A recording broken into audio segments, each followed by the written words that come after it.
आपको email ID को login कर लेना है।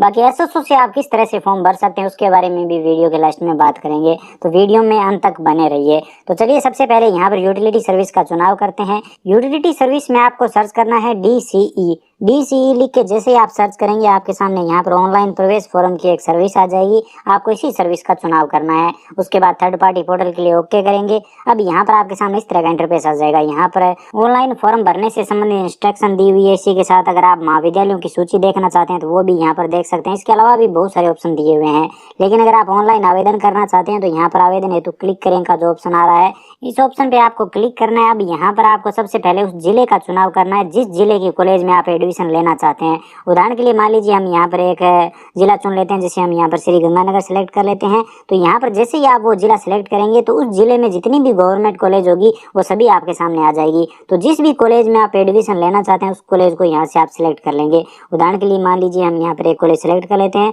जैसे ही आप कॉलेज सेलेक्ट करेंगे यहाँ पर आपसे पूछा जाएगा क्या आप राजस्थान के मूल निवासी है, तो यहाँ पर आपको हाँ करना है। हाँ करेंगे तो यहाँ पर आपसे जन आधार कार्ड नंबर मांगे जाएंगे, तो जन आधार कार्ड नंबर दर्ज करेंगे, गेट डिटेल पे क्लिक करेंगे। उसके बाद जन आधार कार्ड में जितने भी सदस्य होंगे वो सभी आ जाएंगे। यहाँ पर जिसका भी आप एडमिशन करना चाहते हैं, जिसके लिए फॉर्म भरना चाहते हैं उसे आप सिलेक्ट कर लेंगे। उसके साथ जो भी मोबाइल नंबर रजिस्टर होंगे जन आधार कार्ड में उस पर OTP जाएगा, ओके करेंगे और यहाँ पर वो OTP दर्ज करेंगे।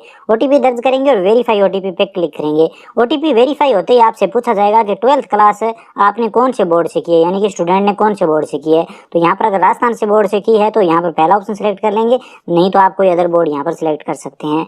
अब अगर आपने 12वीं अजमेर बोर्ड से की है तो यहाँ पर उसके रोल नंबर दर्ज करेंगे और यहाँ पर आवेदक का यानी कि स्टूडेंट का नाम का एक अक्षर आपको दर्ज करना है, फर्स्ट अल्फाबेट यहाँ पर दर्ज करना है। तो यहाँ पर मान लीजिए किसी का नाम अरुण है तो यहाँ पर आपको सिर्फ A दर्ज करना है, इस तरह से एक नाम। उसके बाद पिता का नाम का भी शुरू का एक अक्षर दर्ज करना है और यहाँ पर कौन से साल में 12th क्लास पास की है वो सिलेक्ट कर लेंगे और ये जो कैप्चा कोड दिया हुआ है वो यहाँ पर दर्ज करेंगे और गेट डिटेल पे क्लिक करेंगे। यहाँ पर आपको डिटेल बता दी जाएगी स्टूडेंट की, कंप्लीट नाम, पिता का नाम, कैटेगरी वगैरह आ जाएगा।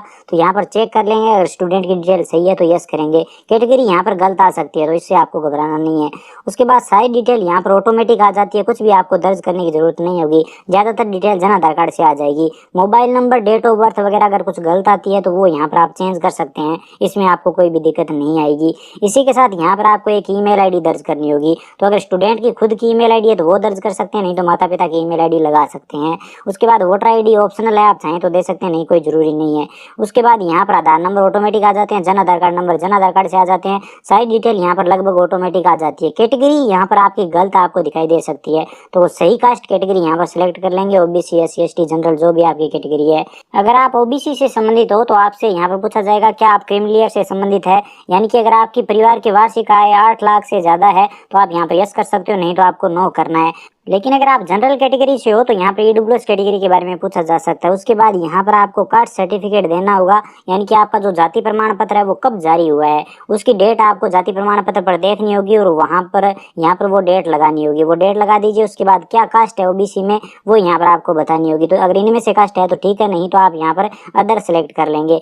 अदर सेलेक्ट करने के बाद कौन सी जाति है वो यहाँ पर आपको मैनुअली टाइप करना होगा, तो वो यहाँ पर जो भी जाति है वो मैनुअली टाइप करके बता दीजिए। उसके बाद यहाँ पर पूछा जा रहा है क्या विकलांग है तो आप हाँ करेंगे और कैटेगरी बताएंगे, नहीं तो नो पे क्लिक करेंगे।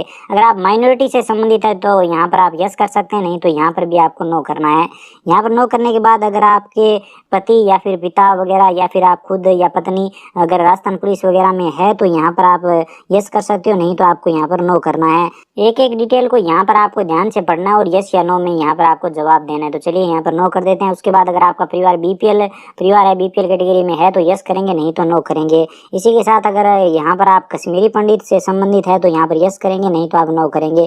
इसी के साथ अगर आप असम के निवासी है तो यस करेंगे, नहीं तो नो करेंगे। उसके बाद अगर आप गवर्नमेंट एम्प्लॉई है या फिर स्टेट गवर्नमेंट एम्प्लॉई है, राज्य सरकार के गवर्नमेंट कर्मचारी है तो आप यस करेंगे, नहीं तो आप यहाँ पर नो पे क्लिक करेंगे। अब स्टूडेंट ने अगर अपने माता पिता या फिर पति को COVID-19 के तहत खोया है तो यहाँ पर यस कर सकते हैं, नहीं तो आपको नो करना है। ये सब डिटेल यस या नो भरने के बाद आपको यहाँ पर नीचे आ जाना है, एक एक डिटेल ध्यान से पढ़कर भर दीजिए। उसके बाद यहाँ पर इंडियन सेलेक्ट करेंगे, आप राजस्थान के मूल निवासी है तो यहाँ पर यस पे क्लिक करेंगे। उसके बाद यहाँ पर कंप्लीट एड्रेस देना होगा, तो आपका जो भी एड्रेस है वार्ड नंबर, विलेज, मोहल्ला वगैरह वो यहाँ पर कंप्लीट आप दर्ज कर दीजिए। एड्रेस दर्ज करने के बाद स्टेट आ जाएगा, यहाँ पर जिला सिलेक्ट कर लेंगे, तहसील सिलेक्ट कर लेंगे और पिन कोड दर्ज कर देंगे। अब अगर आपका यहाँ पर प्रेजेंट यानी कि वर्तमान पता और परमानेंट यानी कि स्थायी पता दोनों एक ही है तो यहाँ पर आप कॉपी पे क्लिक कर देंगे ये एड्रेस दर्ज करके। तो यहाँ पर जो आप एड्रेस दर्ज करेंगे वो यहाँ पर ऑटोमेटिक ही आ जाएगा, आपको दर्ज करने की जरूरत नहीं होगी। लेकिन अगर आपका स्थायी पता अलग है यानी कि प्रेजेंट एड्रेस से जो वर्तमान पता है उससे स्थायी पता अलग है तो यहाँ पर आप अलग दर्ज कर सकते हैं, नहीं तो आप सेम दर्ज करेंगे। यहाँ पर नीचे आएंगे, यहाँ पर अगर आपको बोनस नंबर चाहिए तो यहाँ पर आप यस कर देंगे। लेकिन किसको बोनस नंबर दिया जाता है, यस करके आप देखेंगे तो यहाँ पर आपसे कुछ सर्टिफिकेट मांगे जाएंगे। जैसे अगर आपने एनसीसी किया है, आप स्पोर्ट्स कैटेगरी से है, इनमें से है तो आपको बोनस मार्क्स मिलेंगे, नहीं तो नहीं मिलेंगे, आपको सर्टिफिकेट देना होगा। तो अगर आप इनमें से किसी कैटेगरी में नहीं है तो यहाँ पर आप नो पे क्लिक कर दीजिए। उसके बाद 10th की डिटेल यहाँ पर आएगी। तो सबसे पहले आप बोर्ड सेलेक्ट करेंगे, कौन से बोर्ड से 10वीं क्लास की है, 10वीं क्लास के रोल नंबर यहाँ पर दर्ज करेंगे, स्कूल का नाम दर्ज करेंगे, कौन से साल में आपने 10वीं क्लास पास की है वो यहाँ पर आप सेलेक्ट कर लेंगे। उसके बाद यहाँ पर 10वीं में टोटल कितने नंबर थे तो 600 नंबर होते हैं, वो मार्कशीट में देकर आप दर्ज कर दीजिए। आपको कितने नंबर मिले वो यहाँ पर आप टाइप कर दीजिए। आपको जो भी नंबर मिले हैं वो यहाँ पर आप जैसे ही टाइप करेंगे तो आपके परसेंटेज यहाँ पर ऑटोमेटिक आ जाएंगे। रिजल्ट में आप यहाँ पर पास सेलेक्ट कर लेंगे। उसके बाद यहाँ पर 12वीं क्लास में आपको ज़्यादा कुछ दर्ज करने की जरूरत नहीं होगी। यहाँ पर आप सबसे पहले स्कूल का नाम दर्ज कर देंगे 12वीं क्लास का, और यहाँ पर रिजल्ट में सप्लीमेंट्री या पास है आप अपने हिसाब से सिलेक्ट कर लेंगे। इतना ही दर्ज करना है 12वीं क्लास में। तो ये 10वीं और 12वीं की डिटेल इस तरह से आ जाएगी। उसके बाद यहाँ पर आपको किस कॉलेज में अप्लाई कर रहे हैं वो यहाँ पर आपको बताया हुआ है। तो यहाँ पर आप देख सकते हैं कॉलेज का नाम आ जाता है, किस कोर्स के लिए अप्लाई कर रहे हैं, BSc part 1, BA part 1, BCom part 1। तो हम यहाँ पर बीए पार्ट 1 सिलेक्ट कर लेते हैं। अब यहाँ पर आपको सब्जेक्ट समूह सेट करने होंगे।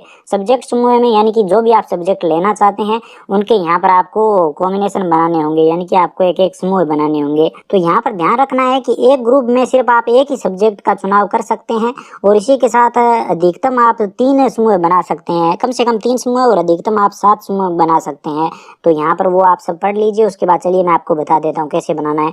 जैसे यहाँ पर सबसे पहले ग्रुप ए है, तो ग्रुप ए में से आपको एक सब्जेक्ट का चुनाव करना है तो इस पर क्लिक कर देंगे। ग्रुप बी में से एक सब्जेक्ट का चुनाव करना है, उसके बाद ग्रुप सी में से एक सब्जेक्ट का चुनाव करना है। तो इस तरह से यहाँ पर आप देखिए ये कॉम्बिनेशन बन चुका है। तो यहाँ पर हम इस पर क्लिक करेंगे और इसे ऐड कर लेंगे। तो आप ज़्यादातर चांस ये रहेगा कि जो पहला कॉम्बिनेशन हमने बनाया है वही सब्जेक्ट हमें मिलेंगे। इसी तरह से यहाँ पर दूसरा भी आप सेलेक्ट कर लेंगे।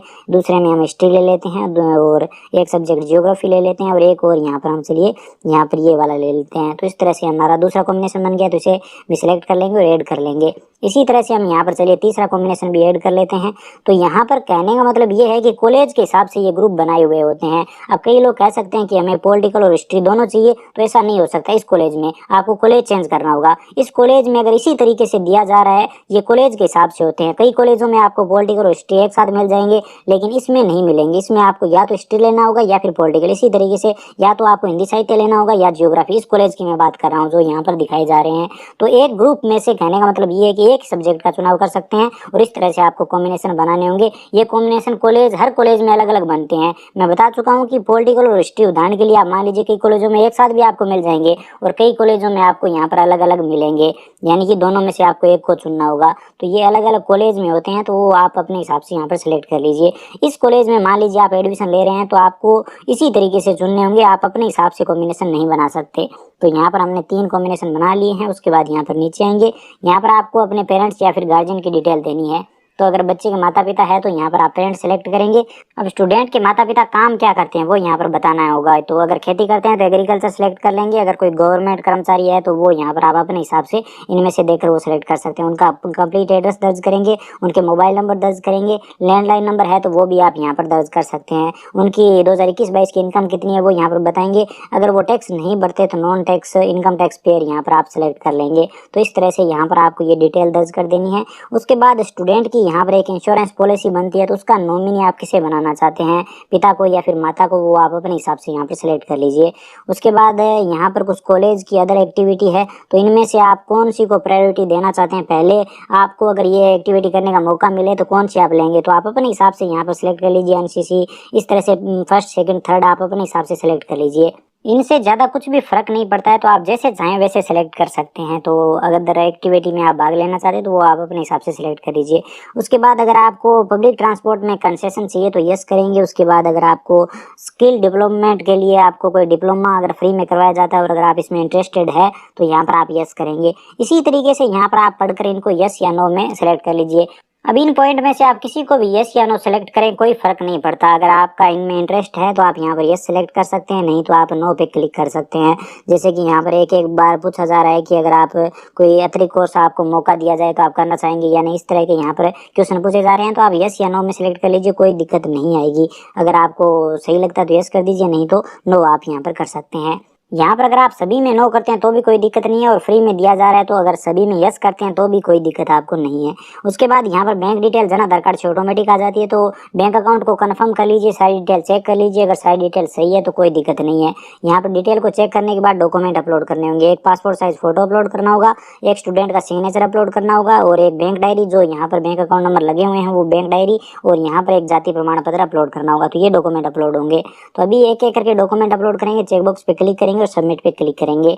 डॉक्यूमेंट आप जेपीजी फॉर्मेट में अपलोड कर सकते हैं। यहाँ पर साइज बताया हुआ है कि किस डॉक्यूमेंट का साइज कितना होना चाहिए, यानी कि कितने से कम नहीं होना चाहिए और कितने से ज़्यादा नहीं होना चाहिए। अब यहाँ पर सबसे ज़्यादा दिक्कत यही आती है ये साइज सेट करने में। इसके लिए यहाँ पर एक इमेज कंप्रेसर दिया हुआ है, एक सॉफ्टवेयर दिया हुआ है, इसे आप पहले डाउनलोड कर लीजिए, उसके बाद आप इनका साइज सही से सेट कर पाएंगे। चलिए मैं आपको थोड़ा सा बता देता हूँ कहते हैं, और यहाँ पर आप डॉक्यूमेंट आसानी से अपलोड कर पाएंगे। उसके बाद सबमिट पे क्लिक करेंगे, यहाँ पर एप्लीकेशन नंबर आपको मिल जाएंगे, फॉर्म सबमिट हो जाएगा। उसके बाद यहाँ पर आप ओके करेंगे तो आपके सामने प्रिंट आउट आ जाएगा। आप देख सकते हैं प्रिंट आउट आ चुका है, फॉर्म फाइनली सबमिट हो चुका है। तो अब यहाँ पर आप प्रिंट पे क्लिक करेंगे और ये प्रिंट आउट स्टूडेंट को दे देंगे। अगर आपने खुद का फॉर्म भरा है तो अपने पास भी ये सेव करके आप रख सकते हैं। अब चलिए बात करते हैं कि यही फॉर्म आप एसएसओ आईडी से कैसे भर सकते हो। तो सबसे पहले इसके लिए आपको एसएसओ आईडी को लॉगिन कर लेना है। यहाँ पर सर्च करना है डीई लिख के आप सर्च करेंगे तो भी आपके सामने ये डिपार्टमेंट आ जाएगा। यहाँ पर आप देखिए डिपार्टमेंट ऑफ कॉलेज एजुकेशन, इस वाले पोर्टल का यहाँ पर आपको चुनाव करना है। इस पोर्टल पे जैसे ही आप क्लिक करेंगे यहाँ पर आपके सामने वही पोर्टल आ जाएगा जो ई मित्र पर दिया हुआ है, वही इंटरफेस आ जाएगा। तो यहाँ से आप ये एसएसओ आईडी के माध्यम से भी अप्लाई कर सकते हैं, इस फॉर्म को भर सकते हैं, जिसमें आपको ई मित्र धारक के पास जाने की जरूरत नहीं होगी और आगे का प्रोसेस वही सेम प्रोसेस होगा जो मैंने पीछे वीडियो में बताया है। तो इस तरह